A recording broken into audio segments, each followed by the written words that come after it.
Well. Starting this out live. This is interesting. I've never done this before, so welcome everyone. This is a DFS strategy video. I usually like to go over the Marquee Tee Times as well as my what do you call it? It's been so long since I've done this, and it's a live video. So anyways, we go over the Marquee Tee Times as well as the SweetSpot score. I am going to include the strokes gained bucket system, or the bucket system, the strokes gained part of that, because I forgot to do that in the preview video. And then we're just going to be building lineups. That's what I'm going to consist. That's what's going to consist of most of this video, is doing lineups. So for all of you guys that come into the chat, you can ask your questions. I'll answer them. We'll go over it as much as we possibly can. So without further ado, let's get into this. We're gonna start with giveaways, like I always do. I do a weekly giveaway as well as a monthly giveaway. And if you want an entry into this, all you gotta do is participate on the channel. Be subscribed, comment down below on any of the videos I produce this week. And I put out a lot. I think I have 7 out there currently. So if you comment on each one of those, you get 7 free entries into the weekly giveaway. And then that will also run into the monthly giveaway. So hey, you can get as many opportunities to win as much money as possible. $5 weekly giveaway. We have to reach the goal of 500 subscribers before actually getting to the monthly giveaway. But if we don't, I'm gonna give away a free t-shirt, and that t-shirt's gonna have a logo just like this. I know you can't really see it, but this is my sweatshirt. T-shirts look they look the same. So you can get basically a free t-shirt just by participating on the channel, or at least you get a chance to. And if you want to buy the shirt, it's 15 bucks. I don't have any sweatshirts currently unless you're a double XL. Those are $40. So if you're interested in that, I will definitely sell one to you. But yeah, that's my weekly and monthly giveaway. Again, be subscribed, comment down below. Pretty easy. I want to reward you guys for participating, just to show my appreciation to you. So that is there for you. Also, Prize Picks. If you have yet to sign up on Prize Picks, I almost find it maybe surprising if you haven't, because if you are in this DFS realm, you probably like playing on Prize Picks. So most likely I can't get you. However, if you do, or if you have yet to sign up, use my promo code SweetSpot. Put $20 in your account. Once you do, I will give you your $20 back. Plus, Prize Picks is going to match your deposit up to $100. So it's all there for you. There is a link in the description below. That'll already populate that SweetSpot promo code, so you don't even have to type that in. It'd be greatly appreciated on my end. Highly encourage you guys to go do that. And that's what I have for giveaways. I'm also providing a cheat sheet. Let me go ahead and put that on the screen. It's going to look just like the sheet that I go over. There's a link in the description for this. All I ask you to do is go to the file menu, make a copy. That way you can use the filters that are on this. So I include 2 filters, one on the dream sheet, and then you also have access to the bucket system, which there's also a filter there too, but the only way to access those filters is to make a copy. So again, once you go to that link, file, make a copy, as long as you have a Google account. Most of us do. If you don't, pretty simple to sign up. So this cheat sheet is available to you guys. You can also follow along with me, so it makes things easy. I am also providing an optimizer. So I have created an optimizer for this week. We'll go over this at the end of the video. Again, this video is mostly about building lineups. I really want to dig into the strategy part, and that's why I'm doing this live currently. So if we get anyone in here, ask your questions away. I can start building lineups with certain golfers. If you want to see how it works with the bucket system, here's your chance. So we can do that. If you do want access to this, you do have to be subscribed. You do have to comment down below. And if you need a topic, just give me your 2 favorite golfers you want to build your lineups around this week, or anything really. You comment anything, as long as you participate, I will give you access to this optimizer. All available to you, to each one of you. So anyways, we'll look at this a little bit later. Let's go ahead and dig into the strokes gained buckets, because we forgot to do that in the preview, and I said I was going to, if you saw that in the description. So let's go ahead, let's take a look. Again, if you're following along with me, I already put a filter on this, so go ahead and put a filter on that. We're gonna be talking about these buckets right here. We talked about the other 4. Usually there's 6 buckets that we talk about, or I should say 6 stat categories that we talk about. But because there was no tournament last week, we didn't go over last week buckets. Because there's really no recent form, there hasn't been many tournaments in the last 7 weeks. I usually like 2 or more. Now, technically, we did have the RSM Classic plus the Hero World Challenge, but honestly, I don't really count the Hero World Challenge. There's only 17 golfers there. Some of those guys are here, by the way, but we don't talk about the recent form buckets when it's, you know, that little of tournaments. So anyways, we talked about the 4, or I should say the 3, I'm sorry. The last year buckets, the course history buckets, plus the salary buckets. Now it's time to talk about the strokes gain buckets. So we'll go through each one of these like I did yesterday. Strokes gain 1 bucket. This is where all your stats are positive. Oh yeah, by the way, if you're unfamiliar with the bucket system, I do have a link in the description below that'll explain all about it. I talk pretty in depth of what these strokes gain stats are to me. They're very heavily reliant upon off the tee stats and putting.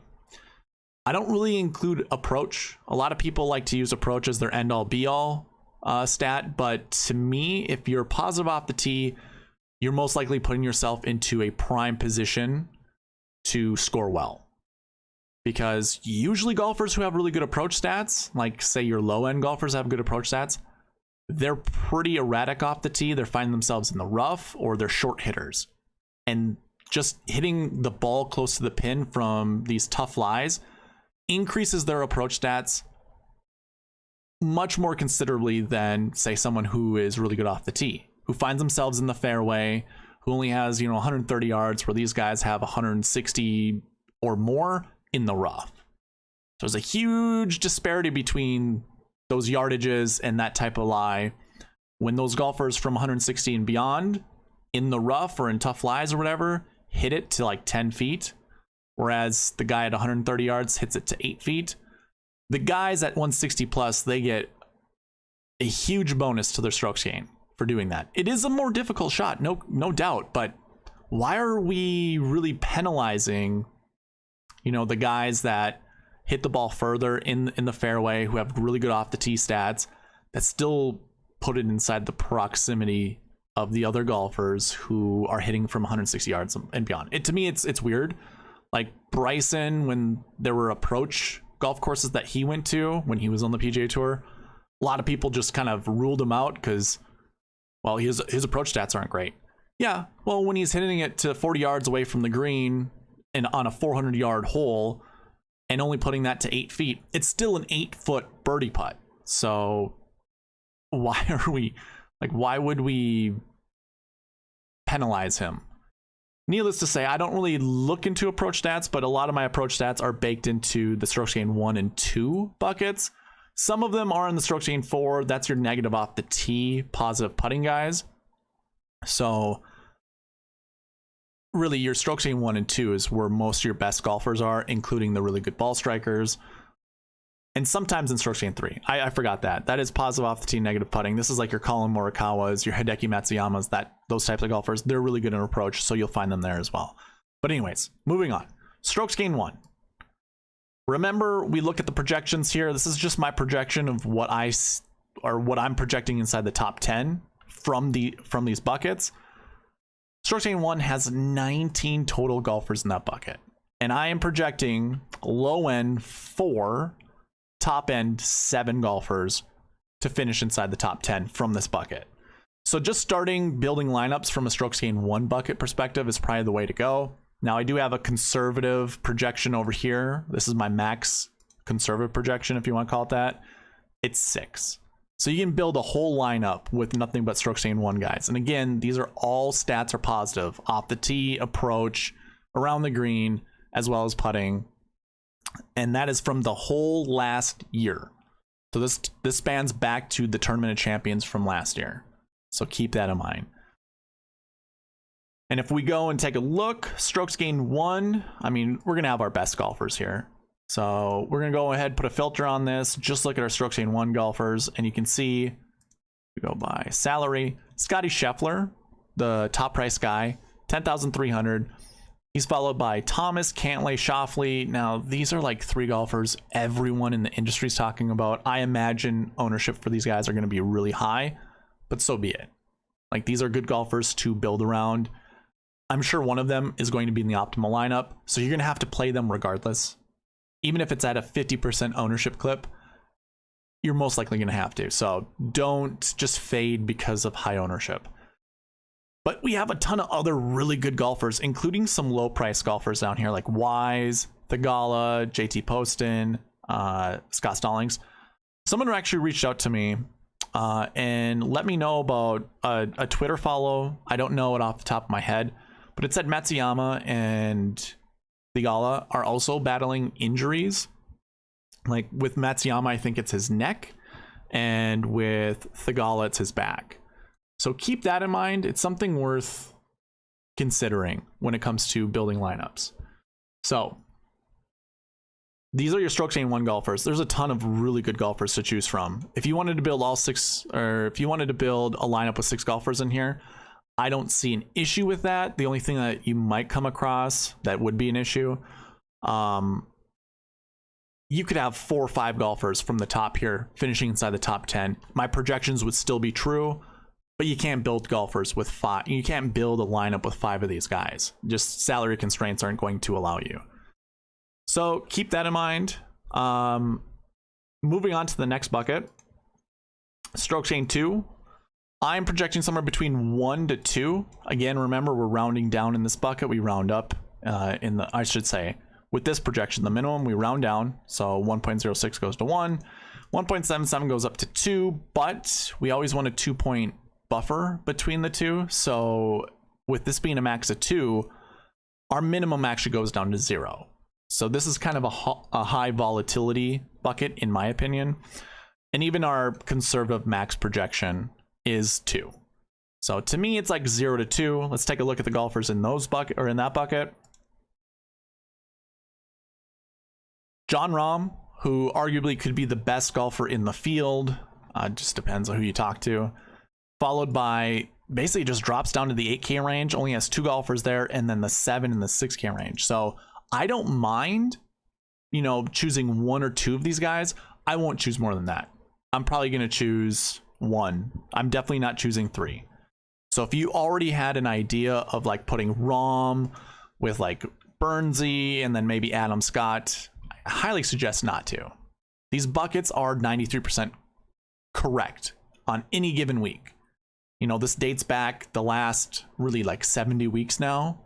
The worst that I've ever done is 31 out of 36 buckets being correct. So only 5 failed. So it's a high clip with my projections. I wouldn't go more than 2 of these guys. And this is what I love about the bucket system, is that I can give you these rules like this, where you only want to play 2 of the following golfers. And that will prevent you from building a bad lineup. Building a lineup that's dead on arrival, essentially. So we got some decisions to make here. This might be one of the harder buckets to choose from, but it's kind of a fun bucket. Going to the next one. So we're looking at strokes gained 3. This one, we have a projection of 0 to 1, but we do have a conservative max projection of 1.3, which rounds up to 2. So for me, this is a 0 to 2 bucket. You want somewhere between 0 to 2 golfers from your strokes gained 3. That makes building a little bit easier, because if you had to choose between choose 1 golfer, it would be difficult. And there are some good golfers here. You got Morikawa, Spieth, Connors, Henley, List, and Mullinix. So again, to me, I really like Russell Henley. So the projection of 0 to 2 helps out, because I do want to put Morikawa in my lineups. I do want to put Spieth in my lineups. I also want to put Henley and List in my lineups. I don't even mind playing Mullinax, but the fact of the matter is, you only want 0 to 2, and remember the original projection was 0 to 1. So do with that as you will. Maybe you just want to select 1 golfer. Maybe that will help in the building process. Moving on to the next bucket, strokes gained 4. I think we only have 1 golfer in there, and that's Mackenzie Hughes. Projection 0 to 1, obviously, with 1 golfer in there, not a big deal. I believe strokes gained 6. Who would that be? have a hard time thinking we have a guy. Okay, so we have to look at that. I don't know why it says 1 in there.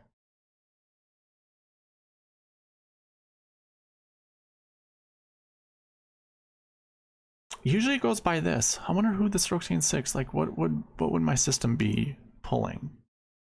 Let me just take a look, guys. I am sorry for that. I wonder if I just hit enter if it'll change. No.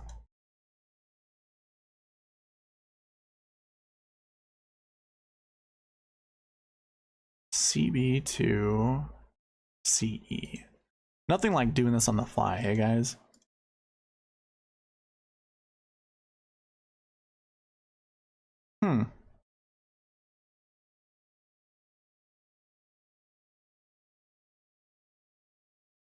I'm not sure why it's showing 1. That makes no sense. I guess I don't really want to spend too much time trying to figure it out.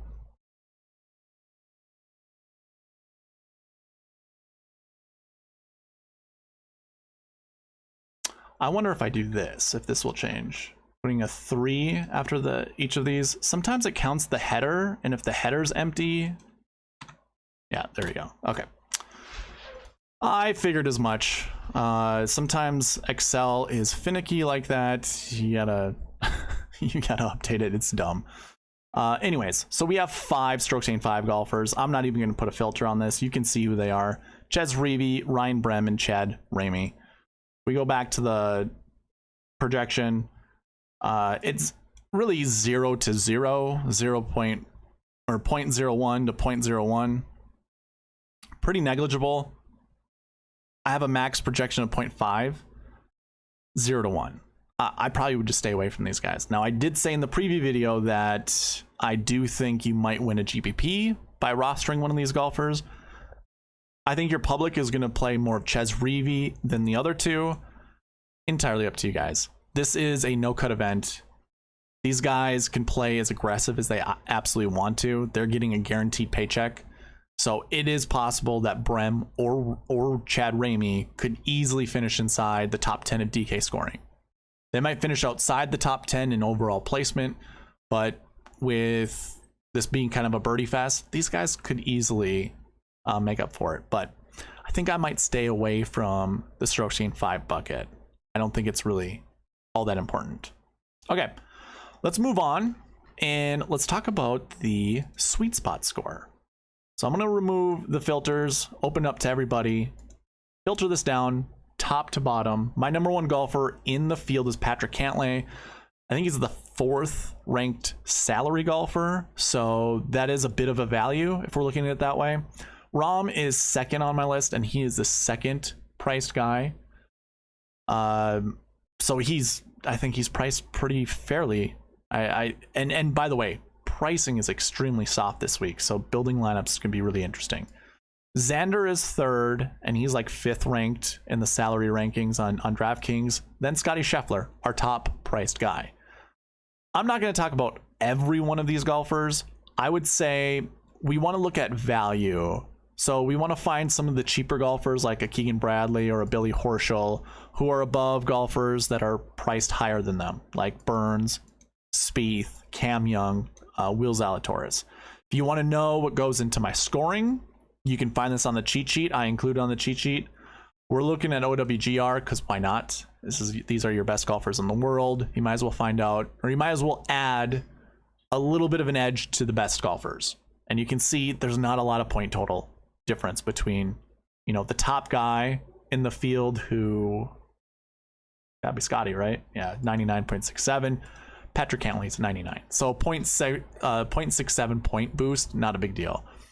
I do include grass, the grass stats. We're looking at Bermuda. We're looking at season long as well as overall stats going back to 2013. So keep that in mind. There are no grass 2 stats. All of the numbers are the same for each golfer, so you can just ignore that. Yeah, there are points there, but yeah, you can ignore it. Tournament history, I water down. You know, the best golfers in the field are going to have 50 points added to their score that have a good tournament history here. Some of these actually, I mean, like Tom Kim, now that I look at it, I should probably look into how this is done. I think these are golfers who don't have course history, I imagine. Yes, they do not have course history. So they're getting, I think they're, yeah, you could say this is pretty heavily, it hurts them pretty much, fairly heavily. At least 30 points. You know, like the difference between Tom Kim and say Jon Rahm up here. Rahm's getting 50, Kim's only getting 15. There's a 35 point difference there. But we're looking at bogey avoidance, birdie or better as well. You can see Tom Kim, his points are pretty decent. And especially compared to Jon Rahm, who's 75 points and 100, you know, birdie or better, yeah, it's better. So Tom Kim gets like a 5 point, you know, boost over Jon Rahm. I just wanted to explain that. We don't have to talk about every single player or every single difference between Tom Kim and Jon Rahm. I just noticed the tournament history scoring was kind of a huge difference, but it's not that big of a deal, honestly. I would put Jon Rahm that far over Tom Kim anyways. I'm also looking at driving distance because, like I said, the further you hit the ball, the more scoring opportunities you tend to have. We're looking at recent form stats, DraftKings points, average finishing position, which is negligible this week. You can see like there isn't a huge difference between a lot of these golfers. Scoring average, looks like most of them are the same as well. And then we go with season long. So this goes, again, all the way back to the Tournament of Champions from last year. We're looking at average DK points, average scoring, round under 70 percentage, cut made percentage, and their DK top 10 percentage. You can see Xander and Patrick Cantlay are pretty high when it comes to those. So that all goes into the scoring. That creates the rankings. You can see what the rankings are here, or again, visit the cheat sheet, link in the description below. Moving on from that, we use these rankings to determine our marquee tee times. Now, there are only 2 golfers per tee time, and these tee times are going to change every single day. So really looking at this, not that big of a deal. But if I were to go back to like 2022 and take a look at your tee times, so I go by these game numbers. That means they play together, and you can kind of follow like, if they have game number 4, you can see Daniel Berger and Kevin Kisner played together last year in the very first round. Whether this is relevant data, again, to me, I don't think so. If they're playing 2 days in a row, I do think that is relevant, but with only 2 golfers, it makes things a little difficult. So if you remember, I do include that.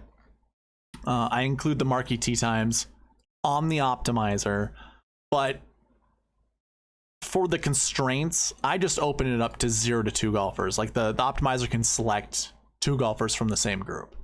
I think with the limited field event and with only 2 golfers per tee time, I don't think it's worth talking about, honestly. So going back to 2023, you can see some of these golfers. My top ranked team is Xander Schauffele and Justin Thomas. I do have something funny to mention. I don't think this is really that big of a deal, but we look at last year. Jon Rahm was in the 18th group. Xander Schauffele was in the 18th group. Now, I'm just going to throw out some superstition. You guys can do with it as you will. I personally don't really care to follow this, but let's say Xander's a quote-unquote good luck charm. There's another fun thing to mention. Again, this is just straight up superstition. If I go to the results, we see Justin Thomas won in 2020.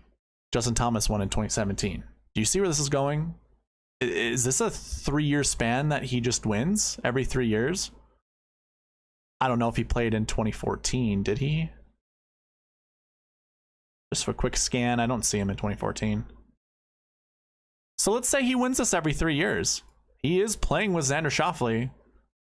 Am I planting a seed? Am I planting a seed in your brain yet?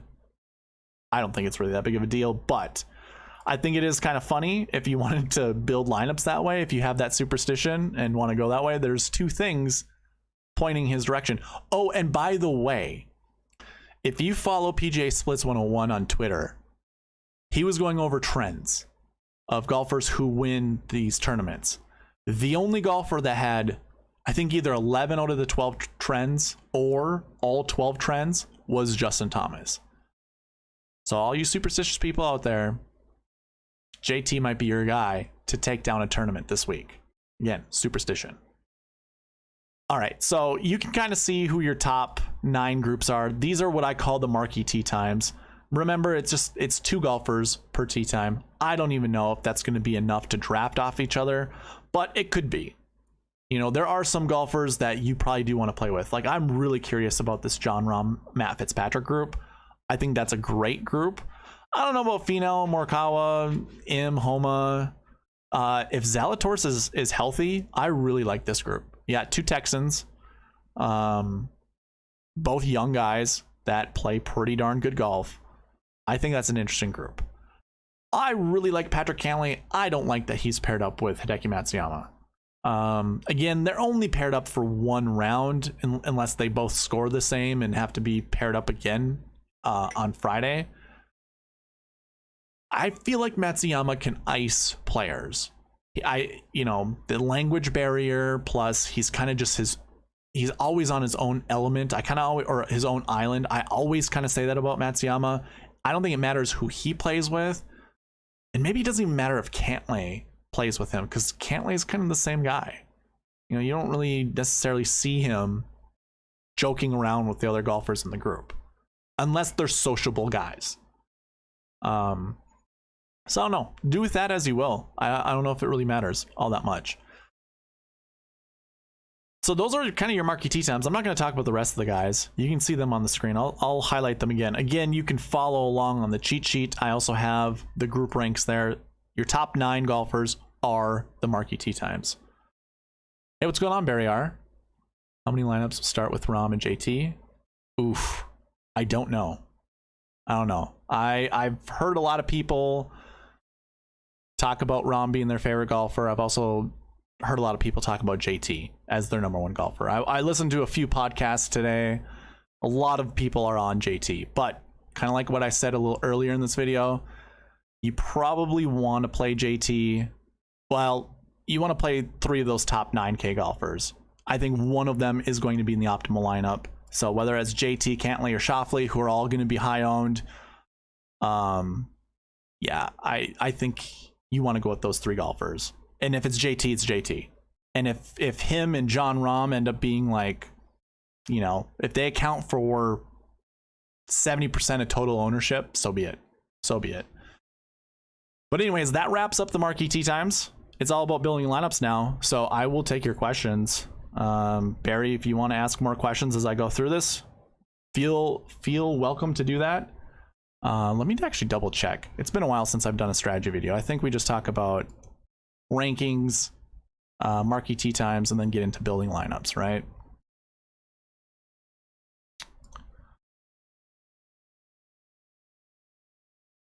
Yeah, okay.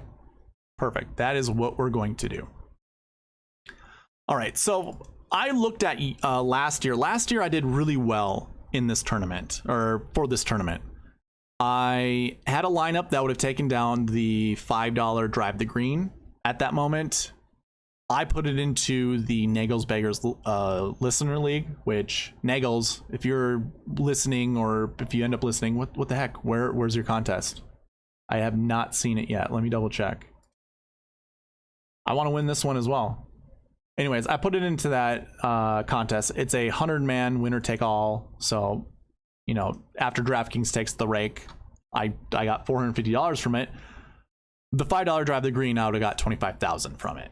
So if I had put that lineup in the drive the green lineup, actually, let me just pull it up. I want you guys to see how close this was. So I'm going to pull I always import my lineups. I first create them on here and then I import them. Here's how this looks.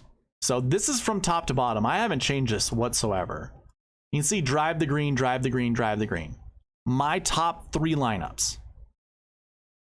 This one right here, this lineup right here, would have taken down the $5 drive the green. That's how close I was to winning $25,000. I was 1 freaking lineup away. Again, this one scored more than the winner of the Drive the Green contest. So I don't have those points here. And I also showed, I wanted to see what my ownership percentages were. I went heavy on Rahm and Cantlay. How I remembered it is I went heavy on Rahm and Cameron Smith, who won the tournament. Cam Smith won the tournament. Obviously, you can see I had Rahm and well, you can't see that right there, but I do have Rahm and Cantlay, or Rahm, Cantlay, Cam Smith, and then Matt Jones. Matt Jones was really the cherry on top. But yeah, I had Cam Smith in this one. So I think that's probably what we're going to have to figure out. If you remember in the preview video, I said we want to start with a 10K golfer and a 6K. I even created a YouTube short today. By the way, how are you all liking all the content I've been putting out there? This computer is awesome. I can cut my long videos. You know, the preview video was over an hour long. I can cut any segment of that within like 5 minutes and just boom, post it right on YouTube within another 5 minutes. Takes 10 minutes of my time. It's amazing. So yeah, put the first YouTube short out there talking about you want a 10 and a 6K. My favorite 6K golfer this week,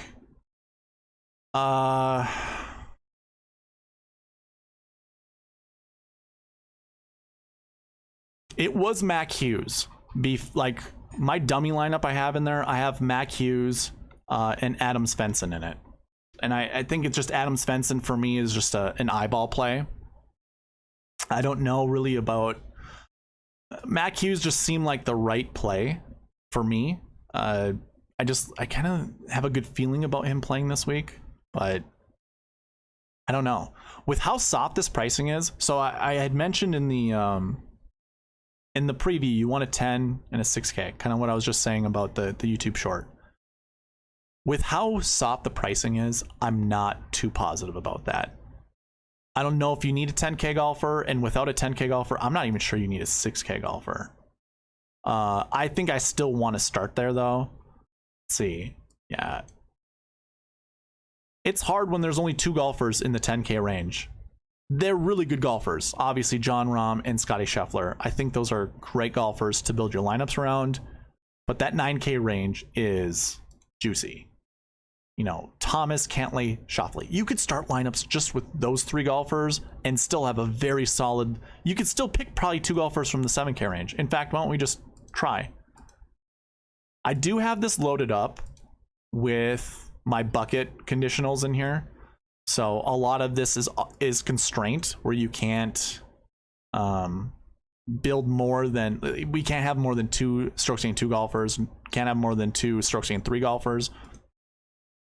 But if we went Thomas, Cantlay, Schauffele, do we break the yeah, okay, so we break the optimizer. Which means you can't do that. You can't build those 3 golfers together. Oh, wait. Yep, nope, I noticed something. Let's try it again. Thomas, Cantlay, Schauffele, Bradley, Power. See, I told you, you could do 2 7K golfers and then just add a 6K golfer. Like, that's a pretty juicy lineup. I agree, Barry, but I would say this. I think to differentiate yourself, and obviously, you know, I don't really so much care about ownership leverage or anything like that. I just care about the optimal lineup. Just looking at every year. So if we were to go back, you know, like 2018, you have a 6K golfer that finished in 7th place. You know, like, why wouldn't we put a 6K golfer in our lineup? I guess in 2019, 6,200 Patton Kizzire. So yeah, that's where we can start making the argument that we probably don't need him. It really depends on how many 10K golfers and 9K golfers are in the top 5. Because you will need to have those guys if you want to take down a GPP. This tournament and limited field events like the Hero World Challenge, you quite often need the optimal lineup in order to take down the GPP because they end up having the optimal lineup as well. So here we go. Here's a good one. 2020, we don't have a 6K golfer inside the top 10. So yeah, maybe we don't, but the optimal lineup still had 2 6K golfers finishing in 13th and 19th place. And again, that has a lot to do with points being scored. because it really doesn't matter with placement. You know, it drops pretty, I mean, it drops pretty heavy from first to second place, and then from second to 10th place is another like 10 points. So then anything outside the top 10, it's like 11th through 40th place is pretty much a 5-point difference, 6-point difference. I don't know off the top of my head, but it's pretty similar to that. Yeah, so although we don't have a 6K golfer inside the top 10 in 2020, we still have a 6K golfer, 2 of them actually, in the optimal lineup. Then 2021, Lanto was in the GPP winning lineup, but Michael Thompson at 6,500 was in the optimal. So again, we don't have a 6K golfer inside the top 10. I don't know, man. I think I don't really care for the 6K range, but we have people like JT Poston who can play really well. Same, I mean, these 3 guys, right? These 4 guys: Poston, Stallings, Hoagie, Svensson. Pretty darn good. Now, I included my max ownership here, like my exposures. Poston and Stallings are in that 54% club, and this has a lot to do with the buckets. Everyone else is lower than that, like they're in the 20s. So basically the bucket system is way more confident playing someone like JT Poston and Scott Stallings. So I think we just do that. I think I'm going to make sure there's one 6K golfer, and I think when I do this, sure, we just put in, you know, JT, Cantlay, and Xander, but if I run this optimizer without selecting any of those 3, ooh, we get Cantlay, Schauffele, Im, Harmon, Bradley, and Poston. And that's me telling the optimizer to pick a 6K golfer. If I don't, say we just go 0, I don't think it does. Okay, it still does. Still picks JT Poston. So there you go, Barry. I guess it's JT Poston week, huh? I think he's played here before, pretty sure. Course history 1 bucket. Yeah, he's played here before. Okay. So that's interesting.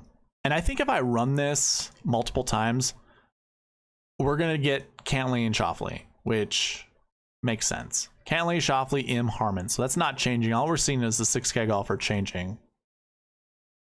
As I keep, okay, now we have a little bit difference. There you go.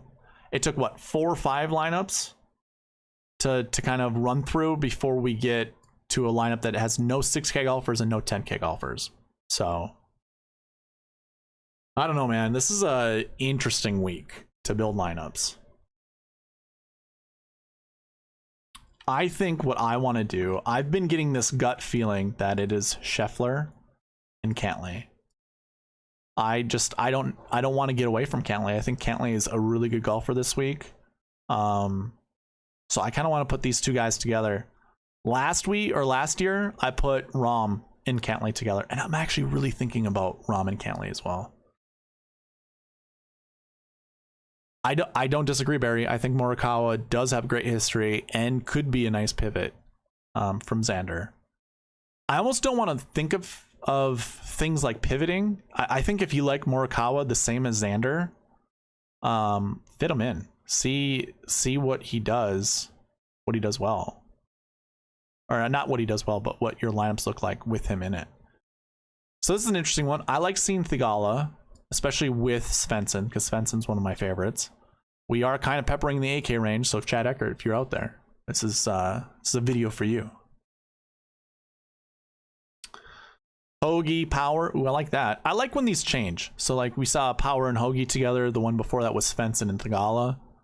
Those are kind of fun, like duo cores that you could think about building, and then kind of, you know, change it up with the top guys here. I really like this lineup. I could probably, let's see what it looks like without Harmon in it, because I kind of have a feeling that I don't even know. Do we have a history of just Aussies always being inside the top 10?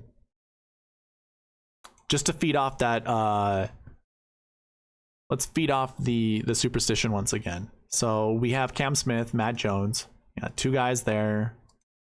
Also Cam Davis was up there too. Nope, it already ran out. English, Neiman, Thomas, Palmer, Im, Schauffele, DeChambeau, Morikawa, Rahm, Berger. no no Australians there, so it already ran out. We don't even have one in 2020. We were sold a lie. Sold a lie. Okay, cool. Maybe we don't have to go with Adam Scott. I wonder if he's going to be highly owned. You think Scotty and Cantlay will be a contrarian play?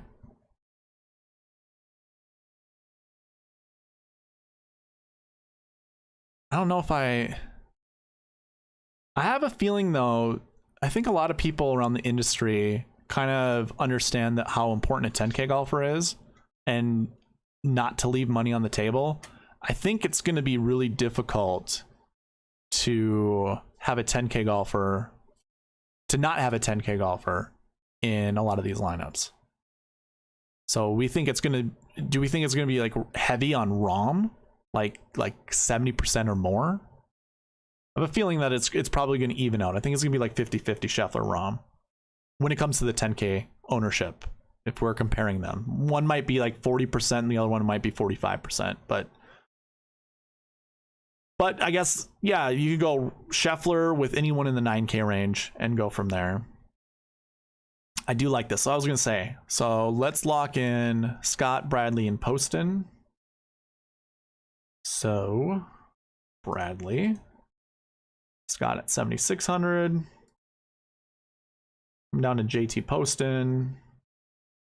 Lock him in and then say no to Brian Harman. I think a lot of people are going to be on Brian Harman this week. Not that I care, but I don't want to play him this week. So Hideki gets in there. Yeah, that's okay. We're just, oh, I gotta lock out Hideki.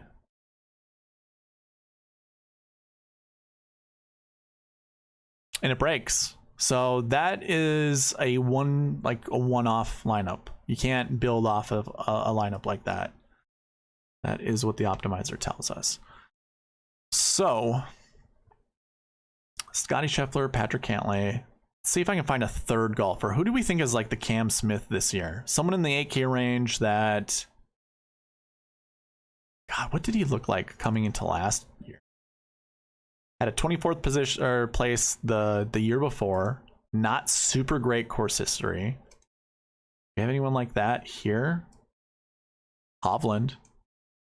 Spieth's not terrible, and Billy Horschel. I do like Jordan Spieth. I like Spieth. Yeah, same here, Barry. I like Spieth. Let's go ahead and throw Spieth in there. And I actually really like that some of the industry leaders are off of Spieth. I think I saw an article scrolling through Twitter saying like Rick Gaiman was off on Jordan Spieth.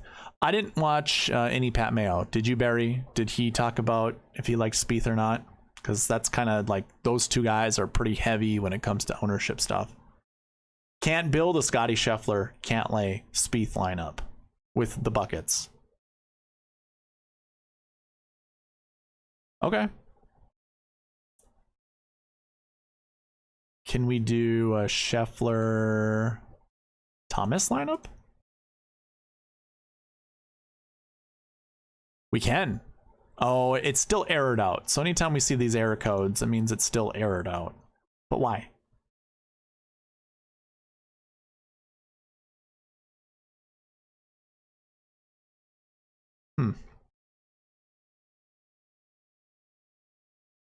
Let's do it again. Okay. So is it just difficult with, I guarantee you I can build lineups with Scheffler and Thomas. Spieth, just maybe the optimizer's like no Spieth. Scheffler, Thomas. Okay, Harman just gets selected way too much. He's definitely a mispriced guy. So keep that in mind. If you like that, go with it. To me, I'm not all that interested. Sure, I'll put that in, Barry. Scheffler, Thomas, M, Bradley, Power. That's a sexy lineup. I like that one a lot.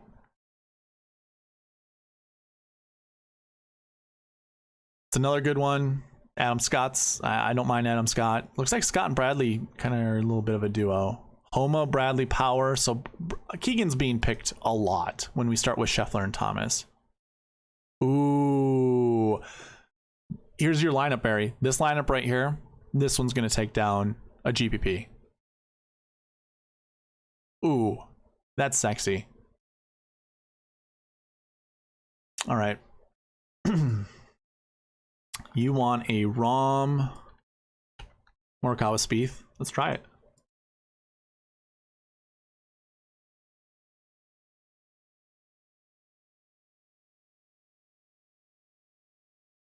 Are those three golfers you're anchoring your lineups around? Oh, doesn't even like that. I wonder what it is. There's got to be a constraint on here. What is it? We've got a last year one, last year one, last year two. I'm guessing. I'm an idiot. What the heck? Okay, figured it out. So we can probably do those other lineups over again. 0 to 2. I don't know why I had 0 to 0. So anyone that was a last year two, it was not selecting. See? Gotta watch myself sometimes. There we go. Brian Harmon, once again. Seamus Power, JT posted. I won't lie, I have built lineups like that before where it errors out, or it doesn't error out, and I just build lineups with that error in it and then figure it out afterwards.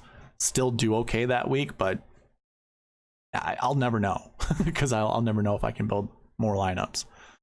Rom, Morikawa, Im, Spieth, Bradley, Stallings. That's another good one.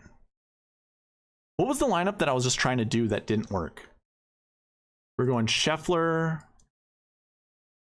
Thomas, Spieth, right?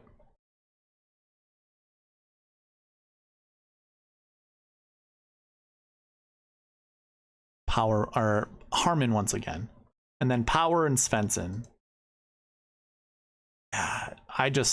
Barry, what are your feelings on Harmon? Are you going to play Harmon this week?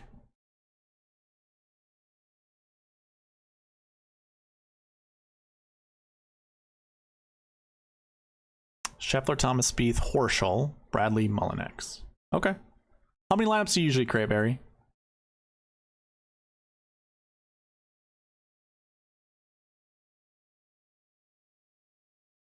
It's not a bad lineup. Not my first choice. I don't like Billy Horschel enough to want to play him that much.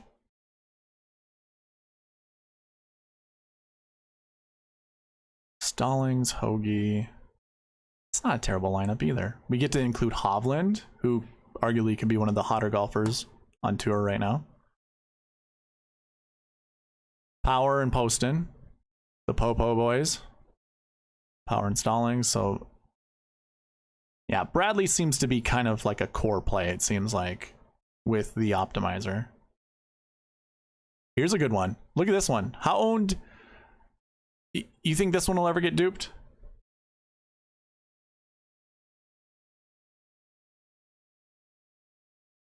Oh, okay. Single entry.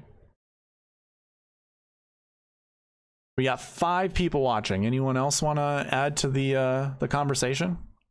I am actively looking at chat. I love OBS. OBS is so sweet. It's better than those other streaming platforms out there. Okay. Do you want to see any other lineups, Barry? I actually don't know what I'm going to do. To me, I think if I'm thinking of duos, like tag teams, I really like Scotty and JT. Like I really want to build lineups around them and go from there. If it's not them, okay, so there's 3 combinations I'm thinking of. I'm thinking of Scheffler and JT,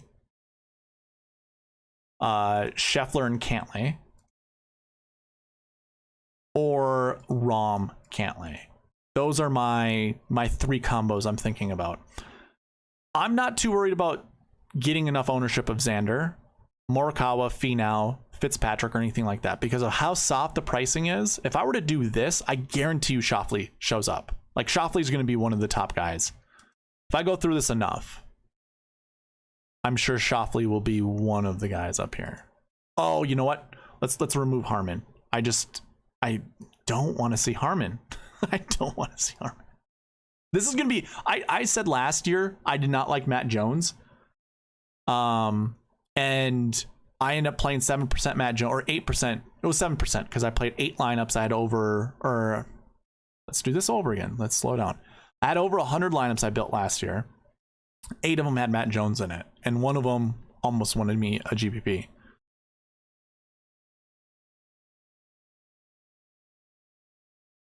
Okay, so it likes the value of the 7K golfers, but I could just do this and just put Schauffele in there, and I'm gonna have like 2 6K golfers. Actually, I don't even need 2 6K golfers. Look at this one, Wise, Power, and Mullinix. Like, yeah, okay. You know what? I think I just saw the Eric Paulsing, that 9 to 5 guy. I think he just created this lineup on his on one of his videos. So hey, mate, it might work out. Yeah, so it likes that low 6K. I don't mind that because having 1 6K golfer in your lineup is going to be pretty decent. Connors, that's an interesting one. Not a lot of people, I don't think, are talking about Connors this week. Okay. Oh, Post and Hoagie, I like that. So I'm going to remove this since the optimizer continues to do that. And what I want to do is make the optimizer select 2 6K golfers. You like the Wise and Mully one? Yeah, see, I like something like this. This to me is where I want to live. I think having 3 guys, 9K and above, super easy this week. And because there are only 39 golfers, getting 2 6K golfers to be inside the top 30, top 20, I think is going to be pretty easy. Post and Hoagie, Stalling Spawn. God, I don't like Billy Ho. Could care less. Or could not care less. Or, yeah, could not care less. Power, Post, and... Oh, I like that one. Yeah, so the options are almost limitless when you start with Rahm, Cantlay, and Schauffele. For how strict that this optimizer is with how it, you know, chooses buckets, I can build almost free range of Rahm, Cantlay, Schauffele lineups. I might just start here. This is how I might start my lineups. Now, I don't think I actually get that same freedom when it comes to starting with Scheffler, and that probably has a lot to do with the buckets, honestly. Like that one, Stallings and Svensson with Bradley. Well, I didn't X out Harmon. I'm sure Harmon will show up. Power, Poston, Hoagie. We just saw that one. Ooh, KH Lee. I think that's going to be a changer too. Hey, man, I like KH Lee. I have no issue playing KH Lee. Barry, I don't think a 7K is going to be needed. I mean, I think you still want one because it's going to be your glue. Because I think you're either going with like a 10-9-9 or you might go with 2 9s, 2 8s. You're going to need a 7 to kind of fill in. Otherwise, you're going to have to like really go underneath $49,000, like leaving a lot of money on the table, which obviously you've watched these videos enough. I'm not a huge proponent. And we already went through past optimal lineups yesterday and really nothing. Nothing was, you didn't leave more than $600 on the table, if I remember correctly. 400, 600, 0, 600, 400. So, and those are the optimal lineups. They're hard to get to, but for this tournament, it's actually a lot easier than people are probably going to give it credit for. Okay, so let's do that. I kind of want to test that. We're gonna go with 0 10Ks. We'll make sure we choose 0, and let's say we want 2 9s and 2 8s. And just go from there. And 0 6Ks. I'm sure it'll select 6Ks. It's gonna have to, but let's go here. I agree, Barry. I love KH Lee and Birdie Fest. So 2 7. Oh, let's. I want to do what you had said. 0 7Ks.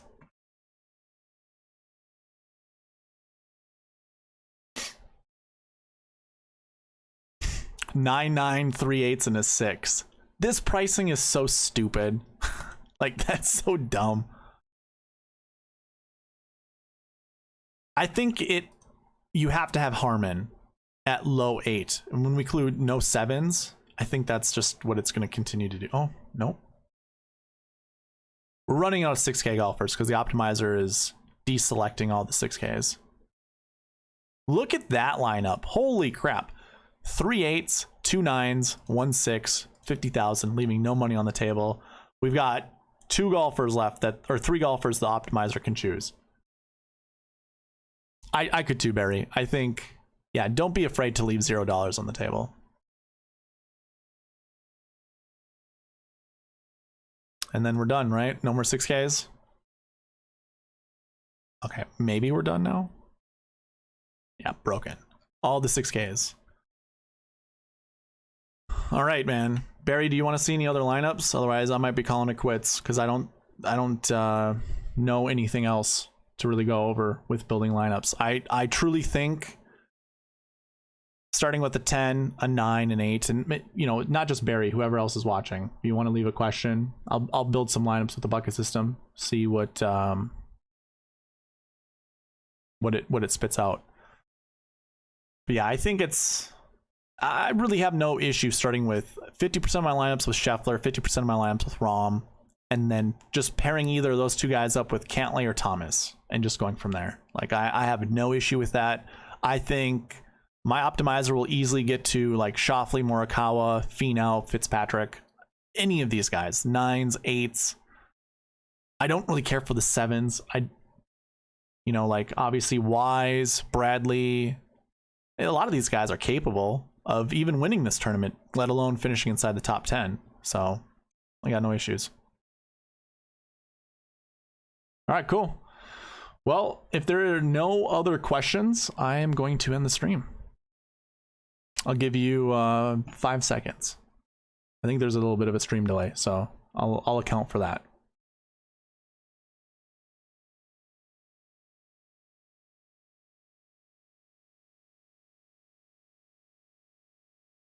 All right, we got nothing. So thank you guys for watching. Please leave a like on your way out. Subscribe if you haven't. Comment down below to get yourself into an entry into my weekly and monthly giveaway. I'll see you in the next one. All right, bye.